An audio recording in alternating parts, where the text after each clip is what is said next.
찬송가 64장과 함께 고백하시겠습니다.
다 함께 서도 신경하심으로써 우리 믿음과 신앙을 하나님께 고백하며 나아갑니다. 다 함께 고백합니다. 나는 전능하신 아버지 하나님 천지의 창조주를 믿습니다. 나는 그의 유일하신 아들 우리 주 예수 그리스도를 믿습니다. 그는 성령으로 잉태되어 동정녀 마리아에게 나시고 본디오 빌라도에게 고난을 받아 십자가에 못 박혀 죽으시고 장사되기 살만의 죽은 자 가운데서 다시 살아나셨으며 하늘에 오르시어 전능하신 아버지 하나님 우편에 앉아 계시다가 거기로부터 살아있는 자와 죽은 자를 심판하러 오십니다. 나는 성령을 믿으며 거룩한 공교회와 성도의 교제와 죄를 용서받는 것과 몸의 부활과 영생을 믿습니다. 아멘. 교동문 36장 10편 90편입니다. 주여 주는 대대에 우리의 거처가 되셨나이다. 산이 생기기 전 땅과 세계도 주께서 조성하시기 전 영원부터 영원까지 주는 하나님이십니다.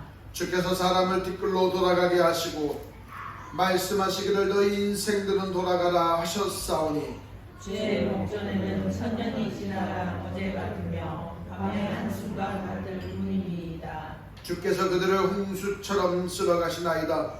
그들은 잠깐 자는 것 같으며 아침에 돋는 불 같으니이다. 푸른 아침에 꽃이 피어 자라다가 저녁에는 식어 마르나이다. 우리는 주의 노에 소멸되어 주의 분내심에 놀랄나이다.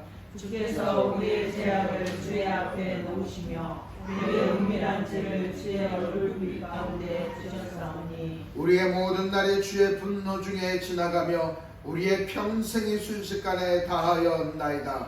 우리의 연수가 70이요 강건하며 30이라도 우리 연수에 자라는 수고와 슬픔뿐이요 신속히 하니 우리가 나락하나이다. 누가 주의 노여움의 능력을 알며 누가 주의 진노의 두려움을 알리이까? 우리에게 우리날 구수함을 가르치사 지혜로 마음을 얻게 하소서. 아멘. 찬송가 191장 405장 다 함께 고백하시겠습니다.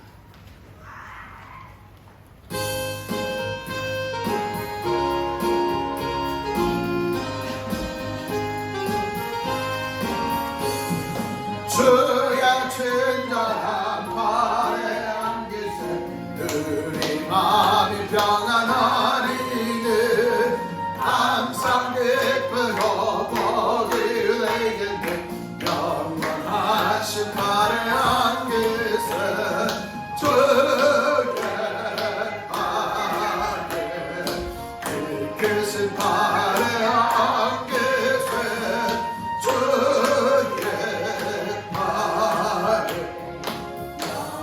하신 발에 안기세 날이 갈수록 주의 사랑이 광명하게 비추고 전성 가는 길 변이 가리니 영원하신 발에 안기세 주의 발에 이끄신 발에 안기세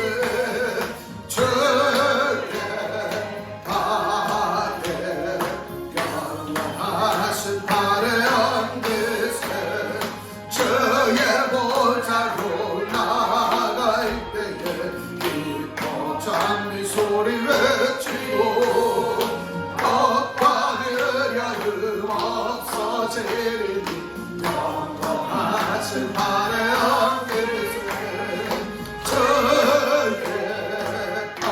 발에 이끄신 발에 안기세 주의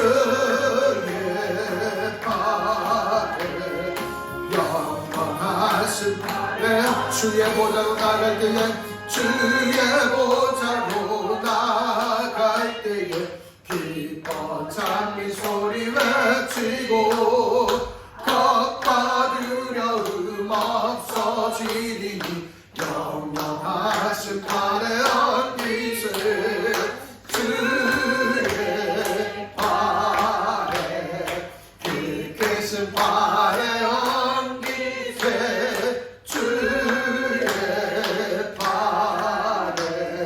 영원하신 발에 안기세. 아멘. 기도하시겠습니다.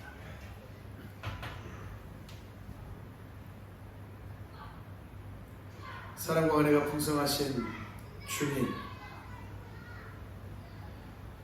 먼지와 같은 우리에게 하나님을 보이시고 하나님을 알게 하시며 끊임없이 하나님의 길을 걸어갈 수 있도록 지속적으로 우리를 설득하시고 이끌어 가시는 하나님의 열심과 하나님의 인내하심을 찬양합니다.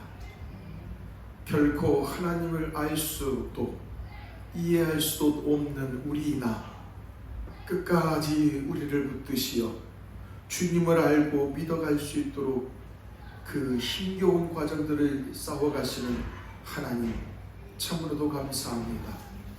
귀한 믿음의 동역자들 한 사람 한 사람 우리를 붙드시고 인도해 가시는 하나님, 우리를 향하여 그 애쓰심을 수고하심을 쏟아내시는 하나님, 하나님을 위하여 우리에게 그런 수고함을 쏟으신 그 하나님을 위하여 이 시간 우리의 마음과 정성을 쏟아 하나님께 예배함으로 나아가오니 주여 부족한 우리의 예배 가운데 하나님 영광 받아 주시옵소서. 우리가 마음을 다하여 하나님을 위하여 마음을 다한 이 예배 위에 주인이 되시사 우리의 작은 그 입술의 고백 위에 하늘의 영광이 나타날 수 있도록 함께하여 주시옵소서. 주여, 주와 함께하는 교회 공동체를 위하여 함께 기도합니다. 하나님을 나타내는 교회 되게 하시며 하나님의 생각을 몸소 삶으로 행동으로 드러내는 교회 될 수 있도록 우리와 함께하여 주시옵소서. 우리에게 하늘의 지혜를 언제나 빌려 주시옵소서. 우리 또한 죄에 그 물들여진 사람들인지라 때로는 우리의 육신의 생각과 욕심에 따라 하나님의 빛을 가리는 때가 너무나도 많습니다. 교회는 하나님의 그 가치요, 하나님의 그 열심으로 세워진 공동체임에도 우리의 욕심과 우리의 욕망을 채워가는 교회로 세워갈 때가 하나님 많이 있사오니 주여 우리에게 하늘의 지혜를 빌려주시사 하나님을 쫓는, 하나님을 드러내는 교회 될 수 있도록 언제나 우리를 감찰하여 주시옵소서. 이 민족이 너무나도 가슴이 아픕니다. 주여, 교회가 이 민족의 아픔 위에 정화가 되어 정화의 작용을 하여야 함에도 불구하고 우리의 미약함이 하늘의 뜻을 헤아리지 못하니 주여 우리가 몸둘 바를 모르겠습니다. 우리가 정말 하나님의 기쁨이 되어 하나님이 우리에게 맡기시는 그 사명의 모형처럼 정말로 이 사회를 정화하고 온전히 세워가는 신자다움과 교회다움을 세워갔으면 너무나도 좋겠으나 우리가 그 역할을 다하지 못하고 있어 교회가 그 일에 미진함으로 하나님의 이름이 나타나지 않고 있사오니 주여 우리를 측은히 여겨주시옵소서. 사회가 너무나도 갈라지며 사회가 불법을 너무나도 지향하며 사회가 어그러지는 일에 마음을 두며 달려갑니다. 욕망과 쾌락에 심취해 나아가는 우리의 모습들이 오니 주여 우리 사회 위에 교회가 정말로 제 역할을 할 수 있도록 지혜를 덧입혀 주시옵소서. 국가적으로 하나님 갈등과 이념이 너무나도 나눠져 너의 말이 맞니 나의 말이 맞니라고 서로 싸우고 있습니다. 서로가 서로를 위하여 열심히 하고자 하는 마음임에도 불구하고 불신의 눈으로 서로를 바라봄으로 말미암아 하나님이여 정치가 나눠져 있고 사회가 갈라지고 있습니다. 그것을 보고 자라는 아이들은 그 분열과 갈등이 마치 당연한 것처럼 여기며 그렇게 갈등을 하여야만 살아남을 수 있고 그렇게 누군가를 짓밟고 올라가야만 사람답게 살 수 있다라고 여기며 생각하는 이 사회입니다. 주님, 이 사회를 주님 지근히 여겨주시고 안타깝게 여겨주십시오.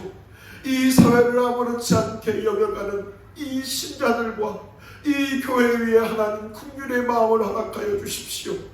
우리가 하나님의 마음을 드러내는 교회 되기를 다시금 고백하고 간절히 소망하오니 하늘의 마음을 이 교회 가운데 부어주시사 이 사회를 다시 한번 정화시키고 세워가고 갈등을 봉합해 갈 수 있는 이 교회 될 수 있도록 주여 우리에게 하늘의 마음을 허락하여 주시옵소서. 사랑하는 교회 공동체 지체들을 위하여 기도합니다. 마음이 너무나도 쓰리고 아픕니다. 물론 주께서 우리의 삶을 책임져 가시고 이끌어 가신다 하지만 그것을 너무나도 신뢰하고 믿지만 우리의 가슴이 찢어지고 삶에 일어나는 일들이 너무나도 답답함을 헤아릴 수가 없는 믿음의 동역자들입니다. 하나님 마음을 위로하여 주시고 하늘의 생각을 알게 하시며 하늘의 뜻을 보게 하여 주시며 하나님의 주관하심을 하나님 붙들어갈 수 있는 믿음의 동역자들 될 수 있도록 함께하여 주시옵소서. 오늘도 주께서 우리에게 주님의 생각과 마음을 흘려보내주시고자 하나님이 우리에게 향한 그 애틋한 마음을 드러내시고자 오늘도 우리를 주님의 전으로 불러주셨사오니 주여 우리들에게 하늘의 마음을 들려주십시오. 하늘의 마음을 알게 하시며 하늘의 계획을 품을 수 있도록 그야의 이 땅의 삶이 불안과 두려움이 아니라 하나님이 책임지시는 감사함과 즐거움이 우리 안에 채워지는 귀한 예배가 될 수 있도록 함께하여 주시옵소서. 이 예배 가운데 우리가 하나님을 향하여 다시금 나아갑니다. 하나님을 찬양하는 예배로 나아갑니다. 주여 이 예배를 받아주시되 한 사람 한 사람의 예배가 하늘의 영광이 되게 하시며 우리 모두에게는 하늘의 은혜를 누리는 복된 예배가 되기를 원하오며 참 좋으신 예수님의 이름으로 기도합니다. 아멘.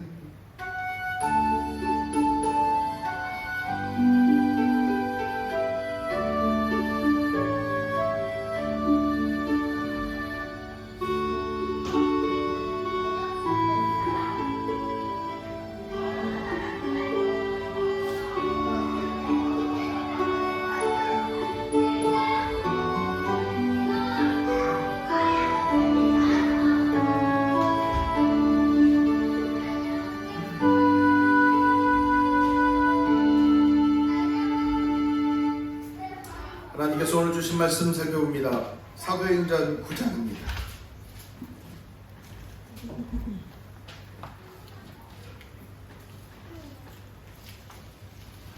1절에서부터 9절 말씀까지 제가 여러분이 한 절씩 교독하시겠습니다.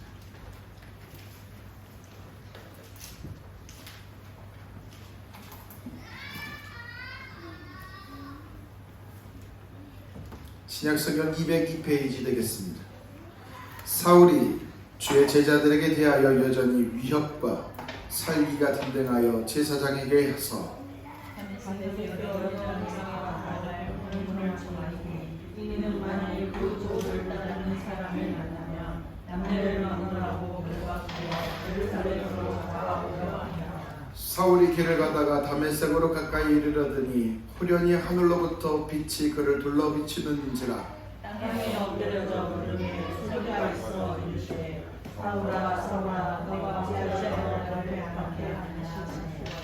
대답하여 주여 누구이시나이까? 이르시되 나는 내가 박해하는 예수라. 너는 일어나 시내로 들어가라. 내가 행할 것을 내게 이를 자가 있느니라 하시니. 같이 가던 사람들은 소리만 듣고 아무도 보지 못하여 말을 못하고 서 있더라. 사울이 땅에서 일어나 눈을 떴으나 아무것도 보지 못하고 사람의 손에 끌려 다메섹으로 들어가서 다 함께합니다. 사흘 동안 보지 못하고 먹지도 마시지도 못하니라. 아멘. 기도하시겠습니다. 하나님, 오늘도 하나님의 생각과 마음을 우리에게 공유하여 주십시오. 그리하여 하나님이 펼쳐가시는 그 세상, 세계 가운데 우리도 동역자로 참여하기를 소망합니다. 하늘의 일에 우리를 참여케 하여 주시니 또한 감사합니다. 우리의 마음속에 세상의 법을, 방식을 담는 자가 아니라 하나님을 담는 자, 하나님을 계획을 품는 자로 삶을 지어갈 수 있도록 도와주소서. 모든 말씀 가운데 주의 영광이 나타나길 원하오며 참 좋으신 예수님 이름으로 기도합니다. 아멘. 할렐루야. 오늘의 말씀의 제목은 하나님 편에 서서 세상을 보라. 하나님 편에 서서 가로열고 사람을 보라. 여러분들께서 단어를 선택하셔도 될 것 같습니다. 오늘 말씀 나눌 때 저와 여러분이 많은 생각들을 해보는 시간들이 되었으면 좋겠습니다. 그리고 하나님 편에 서서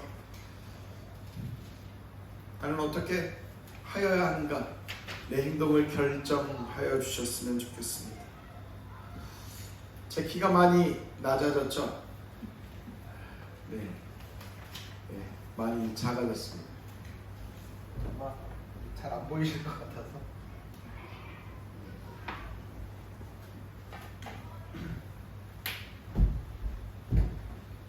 그래도 이렇게 낮아지니까 눈높이가 비슷해서 참 좋습니다. 감사합니다. 말씀 나눕니다. 본문 사도행전 9장에 언급된 사울이라는 인물은 7장에서 가장 먼저 언급됩니다.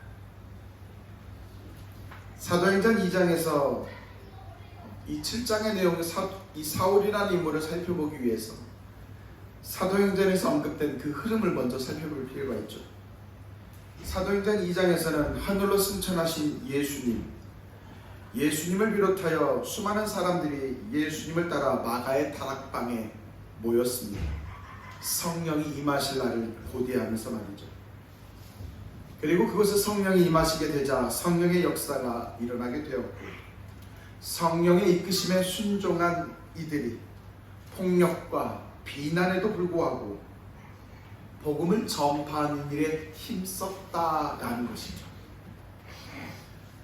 사도행전 2장 43절로 한번 가보시면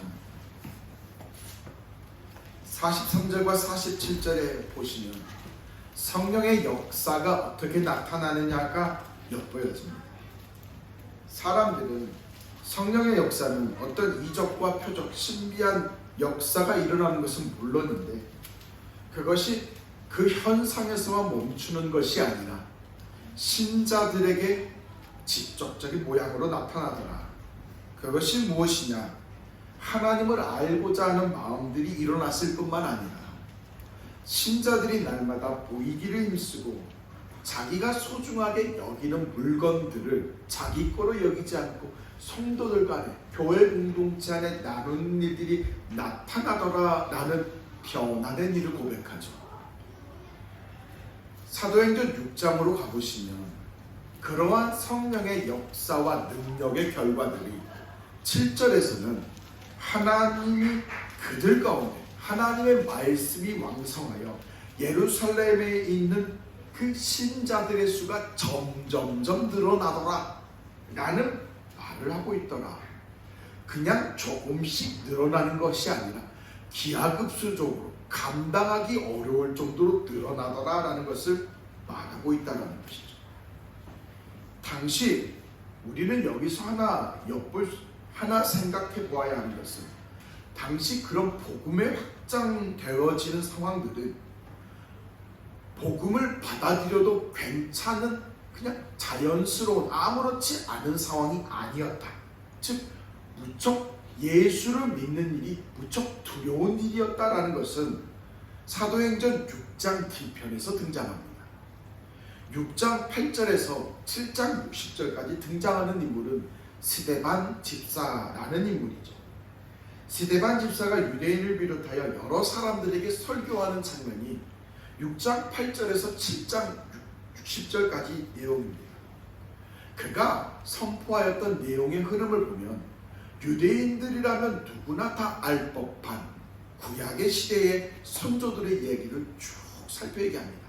아브람 때가 이랬고 모세 때에 이랬으며 하나님이 다윗과 솔로몬 때 이렇게 역사하더라. 그 말을 들은 유대인들 입장에서는 그렇지 그렇고 말고 아주 그 긴 설교를 아주 자연스럽게 듣는데 뒷부분으로 들어가면 이 스데반이 그 얘기를 하며 무엇을 얘기하냐? 그렇게 하나님의 말씀하신 가운데 하나님이 약속한 예수 그리스도 의인을 이 땅에 보내주셨는데 유대인 너희들이 하나님의 십자가에 못 박았다라는 것을 7장 52절과 52절에 언급되더라. 그리고 55절로 가보면 너희들이 죽은 예수가 죽음 가운데 그대로 있는 것이 아니라 하늘로 올리셨고 하나님과 함께 계시다라는 그 말씀을 선언할 때 그 말씀, 이 스데반 집사의 말을 듣고 있는 예수의 얘기를 꺼내자 스데반 집사의 설교를 듣고 있는 사람들이 일제히 일어나 그를 두드려 패고 돌로 던지며 그를 죽이더라라는 겁니다. 결국 그는 만신창이가 되어버렸다라는 것이죠. 이 말은 당시에 복음을 받아들여서 호의적인 것 같지만 그렇지 않더라라는 것을 말하고 있습니다. 그러한 긴장감, 즉 예수를 믿는 것이 그렇게 호락호락 가지 않는 상황 속에 7장 58절에 바로 우리가 오늘 처음 언급된 사울이라는 인물이 처음 등장하더라라는 겁니다. 사울의 등장은 예사롭지가 않습니다. 스데반 집사가 사람들에게 집단으로 폭행을 당했고 돌에 맞아 생명이 위태로운 상황에서 사울은 자신의 발 앞에 누워있는, 어쩌면 쓰러져 있는 스데반을 아주 당연하게 여겼다라는 것이 8장 1절의 고백인 거죠. 한마디로 스데반 집사는 신성 모독을 한 예수 그리스도를 추종하는 자로서 스데반의 죽어 마땅한 자로 여겼더라라는 겁니다. 8장 3절과 9장 1절로 가보면 사울은 돌을 던지며 아우성치는 사람들보다 더 냉정하고 악랄한 사람이었다라는 것이 묘사되고 있습니다. 사울은 8장 3절에서 교회를 잔멸한 쎄라고 언급하는데 교회에 대한 사울의 행동을 볼 수 있는 대목이죠. 한 개인을 죽이는 것은 물론이고 교회의 공동체를 아예 송두리째 뽑고자 함이 그의 모습인 겁니다.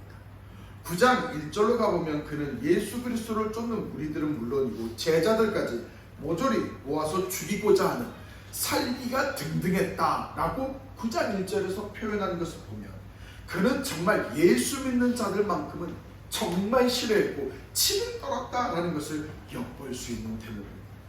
그는 예수를 쫓는 무리들을 모조리 뿌리 뽑아내고자 그가 싫어하는 마음을 어떻게 펼쳐야 되냐, 감옥에 가두고 죽은 자를 당연히 여기고 모든 교회를 흐트러버렸다라는 것이 그의 모습이다라는 거죠. 그래서 사울은 자신이 거주한 예루살렘은 물론이고 타 지역을까지 찾아가서 예수 쫓는 자들을 색출하는 일을 마다하지 않았다라는 것이죠. 실제적으로 예루살렘에서 다메섹이라고 하는 거리는 대략적으로 300에서 400km 정도 된다고 합니다. 이 말은 그는 그 먼 거리임에도 불구하고 그렇게 떨어지는 곳이었음에도 불구하고 예수 믿는 자들이 있다라면 찾아가서 그들을 죽였다라는 것이죠. 이는 마치 목포에서 서울의 거리가 그 정도 거리입니다. 즉 서울에서 예수 믿는 사람이 있다라는 소식을 들으면 굳이 20일 동안 보름이라고 하는 그 긴 시간, 긴 거리를 그는 색출해내는, 예수 믿는 자를 색출해내는 일을 마다하지 않고 쫓아가더라라는 겁니다. 그렇게 예수를 그리고 예수 쫓는 무리들을 싫어하는 핍박하는 사울의 행동을 막아야 할 것 같아 보이는 게 저의 생각이고 본문의 모양입니다. 사울의 그런 행동으로 인해 수많은 사람들이 아픔은 물론이고 그리고 고통스러워하더라라는 겁니다. 오늘 본문 9장의 상황에서 보면 사울이 예수를 추종하는 이들을 제거할 뿐만 아니라 그들이 모이는 공동체를 모조리 말살시켜버릴 목적으로 400km나 되는 다메섹을 향해 가는 과정의 내용입니다. 이때 예수님은 사울을 만나주셨다라는 것이 본문의 내용인 거죠. 사실 그동안 죽음에서 부활하신 예수님을 신뢰하지 않았던 사울입니다. 예수는 결코 하나님으로 받아들이지 않았던, 그래서 예수 믿는 이들은 모조리 감옥에 가두고 교회를 파괴시켰던 인물이죠. 그런 사울에게 예수님은 자신을 보이십니다. 예수님의 모습은 흐느적거리는 펄렁거리는 그런 영적인 상태가 아니셨습니다. 오직 하나님의 절대적인 권능을 힘입어 예수께서 신령한 몸을 상태로 보이셨더라라는 겁니다. 부활을 입은 상태, 그 모습으로 예수님은 사울이 예수를 쫓는 신자들에게 하신 핍박이나 겁박하는 모습을 보이셨더라. 다시 말하면 하나님을 핍박하는 사울에게 나타나셔서 사울에게 겁박하고 너 나를 괴롭히냐라고 그를 목을 쥐어잡고 흔들어야 할 것이 당연한 것처럼 보여집니다. 그렇게라도 겁박하고 위협을 가해주므로 더 이상 하나님이라는 존재, 하나님을 쫓는 존재들을 손도 까딱 못되게 하여야 함이 흐름이 맞습니다. 그런데 본문의 흐름상을 보면 바울 앞에 등장하는 예수님은 그렇게 하지 않으십니다. 오히려 하나님을 신뢰할 수 있도록, 예수 그리스도를 신뢰할 수 있도록 자신을 들어 보이시더라라는 겁니다. 더욱이 하나님이 사울에게 다가가 자신을 보이시면 사울에 대한 소망과 꿈, 다시 말하면 사울을 두들겨 패고 너 그러면 혼난다라고 압박과 겁박을 함이 정상적으로 보여지는데, 오히려 사울 앞에 나타나신 하나님, 자신이 하나님의 영광을 힘입은 그 모습을 보일 뿐만 아니라 하나님이 너에게 가지는 소망과 꿈이 있다라는 것을 보이더라라는 겁니다. 9장 15절, 사도행전 9장 15절로 한번 가보시겠습니다. 사도행전 9장 15절 한번 가보시겠습니다. 다 함께 읽겠습니다. 시작. 주께서 이르시되 가라, 이 사람은 내 이름을 이방인과 임금들과 이스라엘 자손들에게 전하기 위하여. 아멘.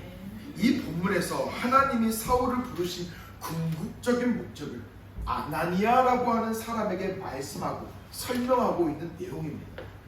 하나님이 사울을 실수로 부른 것이 아닙니다. 하나님이 아무 생각 없이 사울 앞에 등장한 것이 아니란 말입니다. 반대로 그 사울이 가진 성향과 신분과 경험과 환경을 통해 이방인들과 임금들과 이스라엘 자손들에게 친히 자기 자신을 전하기 위해 부르셨다라는 사실이죠. 하나님은 여전히 알지 못하는 자신들에게 하나님의 존재를 더 확장적으로 드러내시고자 그들을 하나님을 깨닫게 하여 하나님의 영광의 잔치에 참여할 수 있도록 하기 위하여 사울을 부르셨더라라는 사실입니다. 하나님은 사울을 징계하시는 것보다 오히려 꿈을 꾸고 계십니다. 하나님과 동역할 수 있도록 하나님의 어떤 뜻을 함께 세워갈 수 있는 자로 설득하고 있다라는 사실을 본문 속에서 드러난다라는 사실입니다. 사실 하나님이 지난날에 예수를 쫓는 추종자들에게 폭력과 멸시를 가했던 그 사울을 어떻게 그러한 자를 하나님의 사람으로 품을 수 있느냐라는 그 질문들이 생겨지는 게 당연합니다. 어떻게 하나님 저런 자를 하나님의 사람으로 부를 수 있냐라고 어떤 그 분노함을 표출하는 것이 당연한 마음일 수 있습니다. 저렇게 악독한 자, 수많은 신자들을 괴롭게 두려움과 괴로움에 벌벌 떨게 했던 자를 부를 수 있냐라고 항변할지 모릅니다. 결코 일반적인 상식으로 이해할 수 없는 모습이죠. 우리의 이 질문처럼 이 아나니아 또한 그런 같은 맥락의 질문을 9장 13절과 14절에서 하고 있는 것을 봅니다. 그는 이렇게 말합니다.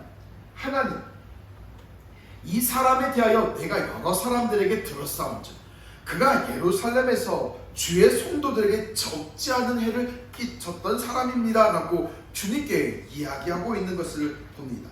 한마디로 주님이 모르는 것 같은데 내가 하나 알려드립니다. 그 사울이라는 작자는 말입니다. 절대로 그런 사람이 아닌데 어떻게 그를 그렇게 쓰시려고 합니까? 라는 이야기를 하고 있다라는 것이죠. 아나니아의 의견이 충분히 일리가 있어 보입니다. 우리의 모습 속에서도 이런 모습을 흔히 볼 수 있습니다. 종종 주변의 사람들에게 예수를 소개하고 그리스도의 어떤 모습들을 상대방에게 좋은 마음으로 소개할 수 있지만 그러한 예수를 소개하지 않는 사람도 우리에게 있습니다. 어떤 모습을 상대방에게 예수를 전하는 것이 어색해서 그렇게 전하지 않는 경우도 있지만 상대방을 보면서 우리는 판단합니다. 아, 저 사람은 예수를 싫어하니까 저 사람에게 예수를 전하지 말아야지. 아, 저 사람은 예수 믿는 사람들을 굉장히 혐오하니까 내가 예수를 전하는 그 리스트에서 빼야지. 혹은 저 사람은 도덕적으로 윤리적으로 영 형편이 없으니까 저 사람은 예수를 믿으면 안 되지라고 우리는 평가를 하곤 합니다. 내가 편한 사람이라서 예수를 소개하고 예수를 싫어하는 사람들에게 피하는 형태가 우리에게도 나타나곤 합니다. 하나님은 하나님의 사람들을 부르실 때에 과거의 그 행실을 기준으로 판단하지 않으십니다. 가령 착한 일을 많이 했기 때문에 부르시거나 나쁜 일을 많이 했기 때문에 커버하지 않으시더라는 사실입니다. 부유한 사람이라서 반기고 가난한 사람이라 해서 편견을 갖는 분이 아니십니다. 인기가 높다고 해서 예수님도 마음이 쏠려서 부르고 사람들이 싫어한다 해서 그 사람을 기피하는 형태도 아닙니다. 마태복음 4장 한번 가보시겠습니다.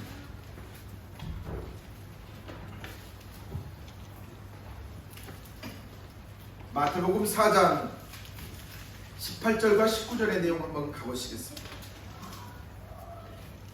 다 함께 보십니다. 시작. 갈릴리 해변에 다니시다가 두 형제 곧 베드로라 하는 시몬과 그의 형제 안드레가 바다에 금을 던지는 것을 보시니 그들은 어부라 말씀하시되 나를 따라오라 내가 너희를 사람 낚는 어부가 되게 하리라. 아멘. 당시의 문화 속에서 어부는 3D 업종, 사람들이 기피하는 업종이었답니다. 그래서 이런 어부들은 사람들이 좋아하지 않습니다. 냄새나기 때문이죠. 9장으로 한번 가보시겠습니다. 9장 15절로 가보면 마태를 부르시는 내용이 등장합니다. 예수님은 마태복음 9장 16절에 보면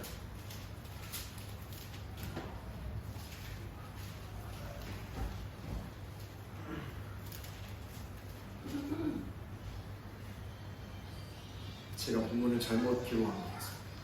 예수님은 마태를 부르실 때에 나를 따라오라 라고 말씀하십니다. 마태는 세리입니다. 사람들이 정말로 싫어하는 사람이죠. 그는 소외받은 사람과도 같은 사람이었습니다. 그런데 예수님은 그 마태 또한 예수님의 제자로 부르신다라는 것을 볼 수 있는 거죠. 그의 과거의 모습을 기준으로 삼아 판단하여 예수님을 따르는 자와 따르지 않는 자를 구분하지 않는다라는 사실입니다. 오히려 예수를 쫓게 하여 과거의 행실을 쫓지 않는 자가 되게 변화시키는 분이 주님의 방법이십니다. 하나님의 길을 따르게 하여 과거에 걸었던 불의한 길, 사람이 사람답지 못한 모습을 바꾸신 분이시죠. 오히려 하나님 나라에 세워가는 동역자로 세워가셨고 그가 가진 은사와 달란트를 하나님의 기쁨, 하나님의 뜻을 세워가는 도구가 되게 하셨다라는 사실입니다. 바울 또한 같은 맥락입니다. 우리가 볼 때 바울이 취한 과거의 모습을 보면 그는 하나님의 부르심을 받는데 적합한 사람이 아닙니다. 어찌 하늘의 영광을 품는 하나님의 사람들, 하늘의 계획과 하늘의 비밀을 품는 교회 가운데 하나님을 징계하고 하나님의 비밀을 수행하는 자들을 엇박하고 겁박하는 자들을 징계하는 그러한 자를 하나님의 사람 안으로 부를 수 있단 말입니까? 허나 하나님은 그렇게 생각하지 않으십니다. 그러한 자일지라도 하나님 안에 부르시며 하나님 나라를 세워가는 자, 구성체, 동역자 되게 하시더라라는 겁니다. 하나님의 사람으로서 변화시켜 가시더라라는 겁니다. 하나님은 그를 친히 부르셨고 성령을 받은 자로 세워가셨으며 하나님은 그의 과거의 행실에 매이지 않으시고 미래의 모습을 꿈꾸게 하셨고 하나님의 동역자가 되게 하시더라라는 사실입니다. 우리는 교회가 설립된 지 8년 만에 대외적인 행사를 처음으로 진행합니다. 우리에게 너무나도 생소한 일입니다. 그리고 우리에게 너무나도 신기한 일입니다. 지난날 주변의 사람들에게 교회에 대해 말하기 쉽지 않았죠. 지인들에게 정말로 예수가 선물로 필요한 사람들에게 예수를 소개하고 싶지만 그 또한 머뭇거렸던 것이 우리의 지난날의 모습입니다. 그런데 성도들의 모습 속에서 너무나도 신비한 일이 변화가 나타나고 있습니다. 주변에 있는 사람들에게 교회가 진행하는 이 집회를 소개하면서 교회를 소개하고 있고 예수를 전하고 있더라는 사실입니다. 참으로도 대견스러운 일입니다. 하지만 우리는 분명히 기억해야만 합니다. 하지만 우리의 이 모습 속에서 우리는 절대로 놓치지 말아야 할 것이 있습니다. 우리의 목적은 이 집회 속에서 사람을 채우는 일이 목적이 아닙니다. 이 거대한 행사가 잘 치러질 수 있도록 하기 위함이 우리의 목적이 아닙니다. 이 찬양 집회를 통하여 우리가 하나님으로부터 받은 우리가 이 집회를 통하여 하나님으로부터 은혜를 받는 것이 핵심입니다. 우리 위의 사람들이 이 찬양 집회를 통하여 하나님을 알아갈 수 있을 뿐만 아니라 하나님과 소통할 수 있는 관계가 회복될 수 있도록 통로가 되게 하는 것이 우리의 핵심입니다. 때문에 우리의 생각과 마음은 바로 이해야만 합니다. 많은 사람들을 예배당에 데려가는 것이 중요한 목적이 아닙니다. 그 지인들에게 예수가 필요하다라고 생각하는 사람들에게 다가가 할 일인 그들에게 이 찬양 집회를 초대하고 그들에게 이 찬양 집회를 나오게 하여서 하나님을 만나게 하고 하나님과 소통하게 하는 것입니다. 저 사람은 하나님을 싫어하니까 기피하고 저 사람은 기독교를 미워하니까 이 예배 가운데 나오는 것을 막는 일은 하나님의 마음을 잘 모르는 일입니다. 이 사람은 교회에 호의적이니까 찬양 집회에 나오라고 하는 식은 하나님이 품고 계시는 계획을 이해하지 못한 모습입니다. 사실 저 또한 그렇습니다. 저 또한 사심이 많은 사람입니다. 싫어하는 사람, 어떤 기피하는 사람이 참 많은 사람입니다. 그래서 많은 사람들에게 이 찬양 집회를 소개하지 않는 사람입니다. 하지만 저 또한 이 말씀을 준비하면서 판단하였던 저의 판단을 내려놓고 그래 하나님이 저 사람들에게 어떤 마음과 계획을 품고 있는지 모르니 그 사람들에게 예수님을 알려야겠다. 이 예배당에 나오도록 한번 초청해야겠다라는 생각을 하게 되었습니다. 이처럼 우리가 우리의 개인적 감정과 평가가 그리고 편견에 사로잡혀 있는 한 하나님의 역사하심을 참여하지 못한 경우가 많다라는 사실입니다. 그러니 사랑하는 믿음의 동역자 여러분, 우리가 색안경을 끼고 사람들을 볼 것이 아니라 사람들이 정말 하나님을 바라볼 수 있도록 우리 모두 함께 마음을 쏟아가는 시간들이 되었으면 좋겠습니다. 색안경을 쓰면 세상이 바뀐 것은 아니지만 내 눈에 보이는 모습은 달라지지 않습니다. 신자는 반복적으로 하나님의 관점에서 설 필요가 있습니다. 하나님 편에 서서 하나님의 마음으로 세상을 바라보는 훈련을 참여해야만 합니다. 그리하여 하나님의 의중이 보이고 하나님의 일에 참여할 수 있다는 사실입니다. 우리가 찬양 집회를 준비해 가는데 참으로도 놀라운 일입니다. 우리가 어떻게 이러한 일을 펼쳐갈 수 있는지, 그리고 모든 신자들이 이렇게 적극적으로 참여할 수 있는지 너무나도 놀랍습니다. 분명한 것은 우리의 기쁨을 충족하는 시간이 아닙니다. 우리가 어떤 힘을 세상에 드러내는 일 또한 아닙니다. 오히려 우리 안에서 하나님의 일하심을 보는 시간이며 하나님이 우리를 통해서 자신을 드러내는 기회로 삼는 시간입니다. 그러니 믿음의 동역자 여러분, 자꾸 하나님의 마음으로 지인들을 바라보십시오. 내 감정과 판단과 평가로 그에게 다가가는 것을 절제하십시오. 하나님이 각 지인에게 품고 계시는 마음을 품으십시오. 마치 하나님이 바울에게, 그는 하나님을 믿으면 안 된 사람이지만 하나님이 그에게 하나님의 뜻과 계획을 품고 계셨던 것처럼, 내가 싫어하지만 저 사람은 예수를 믿은 사람이 아니 되지만 그 사람을 볼 때 내 마음과 내 판단함을 볼 게 아니라 하나님의 생각과 마음과 하나님의 계획으로 그를 보셔야만 하나님의 마음이 보인다라는 사실입니다. 그러니 사랑하는 믿음의 동역자 여러분, 자꾸 하나님의 마음을 보십시오. 하나님의 마음으로 세상을 보고 하나님의 마음으로 그를 보아 그가 하나님을 알 수 있는 기회로 삼는 저와 여러분이 되기를 소망합니다. 성령 하나님의 통제에 있음을 저와 여러분 기억하셨으면 너무나도 좋겠습니다. 거대한 배에 올라타면 그 안에서 다양한 일들을 할 수 있습니다. 라면도 사 먹을 수 있으며 게임도 할 수 있으며 마음껏 뛰어다녀 사진도 찍을 수 있습니다. 그렇게 자유로운 시간들을 할 수 있습니다만 중요한 건 그 거대한 배는 목적지를 향해 가고 있다는 사실입니다. 마찬가지입니다.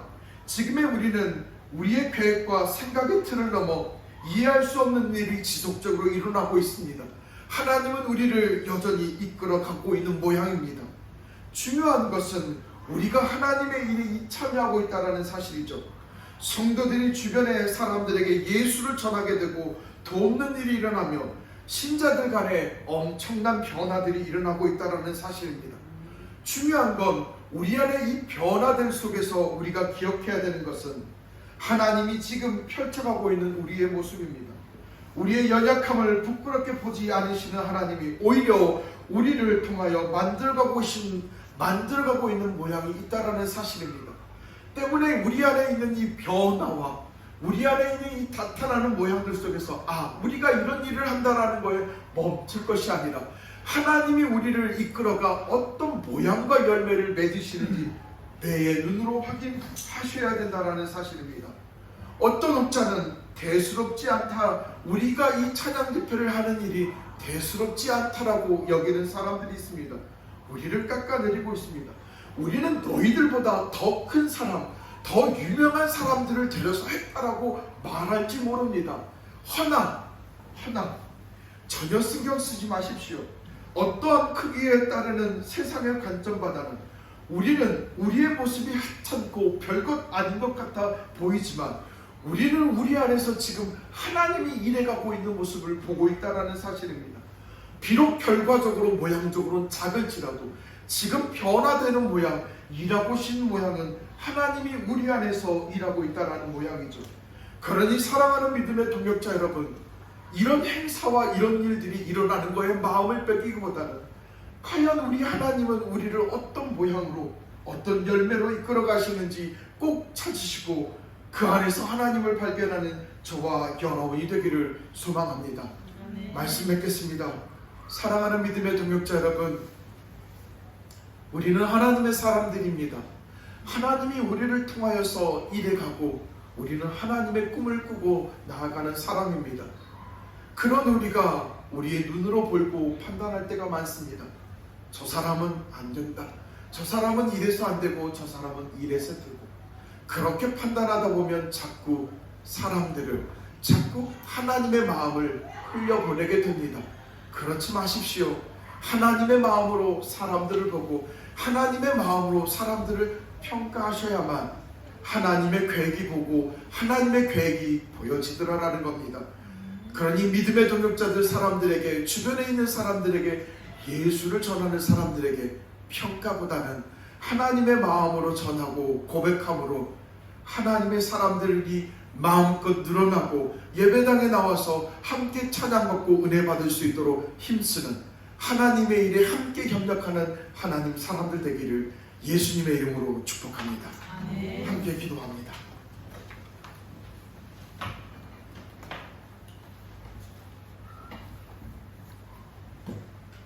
사랑과 은혜가 풍성하신 우리 하나님,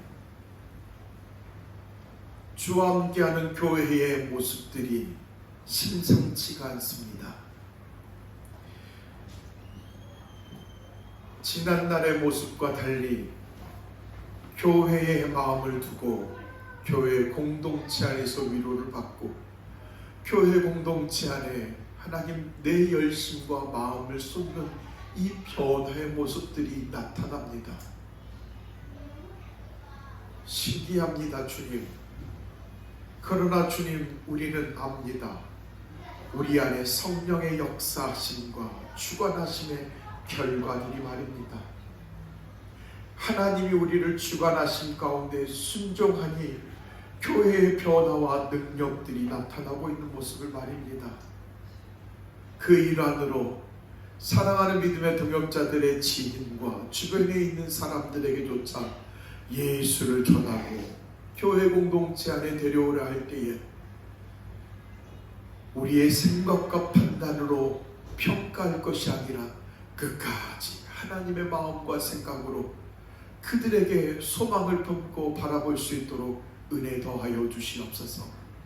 그리하여 수많은 주변에 있는 사람들이 예수를 알아 하나님의 일에 동참하고 하나님을 이해하며 하늘의 영광을 품는 사람들 될 수 있도록, 함께 나아갈 수 있도록 우리에게 은혜 더하여 주시옵소서.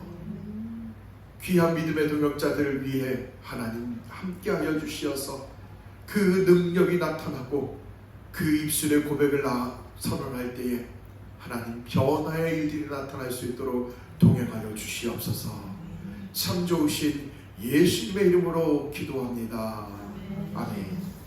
전승가 50장 1절만 고백하시겠습니다.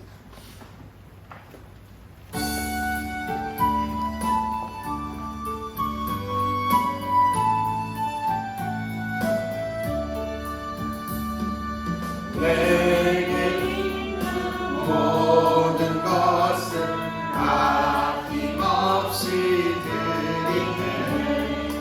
사랑하고 의지하며 주만 따라 살리라. 주께 드리네, 주께 드리네.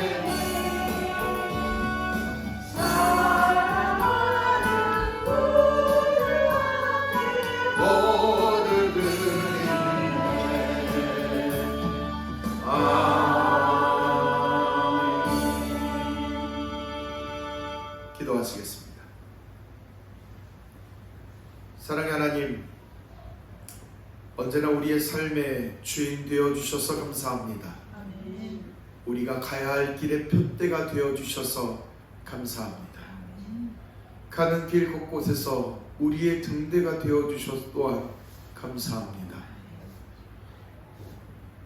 지난날에 고민하였던, 걱정하였던 오늘입니다.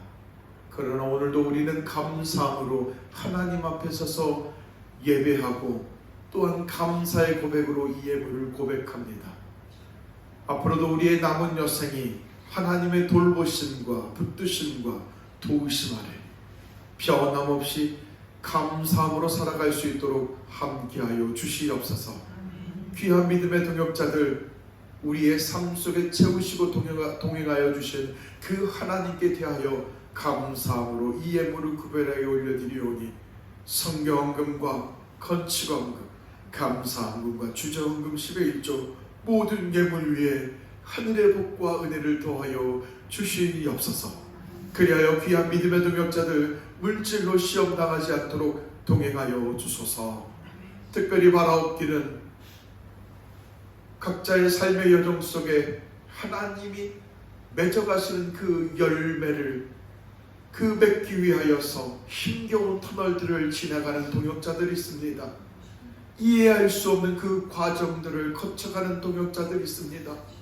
주여 붙드셔서 낭망하지 않기를, 포기하지 않기를 하나님께서 때에 따라 붙들어가 주시옵소서. 그리하여 하나님이 맺으시는 그 열매와 감사함으로 고백할 수 있도록 함께하여 주시옵소서. 귀한 예물 위에 또한 이 예배 위에 하나님께서 축복하여 주시기를 원하오며 참 좋으신 예수님의 이름으로 축복하며 기도합니다. 아멘. 할렐루야. 우리 옆뒤 사람과 인사 나누겠습니다. 할렐루야. 네. 이번 돌아오는 토요일날 9월 2일날 저녁 7시에 옹기장에 찬양 집회가 있습니다. 함께 모두 다 참석하여 주시기를 바랍니다. 그리고 제 바람은 여러분들이 은혜 받는 겁니다. 그러니 행사를 준비하시다가도 시간이 되시면 다 내려놓으시고 맨 앞자리에 나와서 은혜 받는, 찬양에 은혜 받는 시간들 되셨으면 너무나도 좋겠습니다.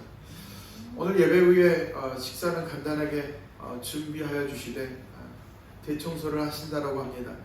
수고스럽지만 함께 참여하여 주셔서 교회 공동체가 어우러지고 교제하는 복된 시간들 되셨으면 좋겠습니다. 오늘 주일학교에 새로운 친구들이 오게 되었습니다. 그러니 반갑게 맞이하여 주셨으면 좋겠고요. 태풍을 몰고 오는 우리 태풍군이 오늘도 함께 예배당에 왔습니다. 함께 환영해 주시고 더 깊이 교제하고 알아가는 복된 시간들 되었으면 좋겠습니다. 오랜만에 우리 강원에 왔습니다. 반가운 인물입니다. 원래 무뚝뚝한 사람입니다. 그렇지만 마음은 참 따뜻한 사람입니다. 함께 나눠주시고 교제하여 주셨으면 좋겠습니다. 주의 기도 묵상함으로 축도함으로 모든 예배를 마치겠습니다.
사랑의 하나님, 우리는 정말 착한 사람이고 선한 사람으로 생각됩니다만 우리의 고집만큼은 꺾어지질 않습니다.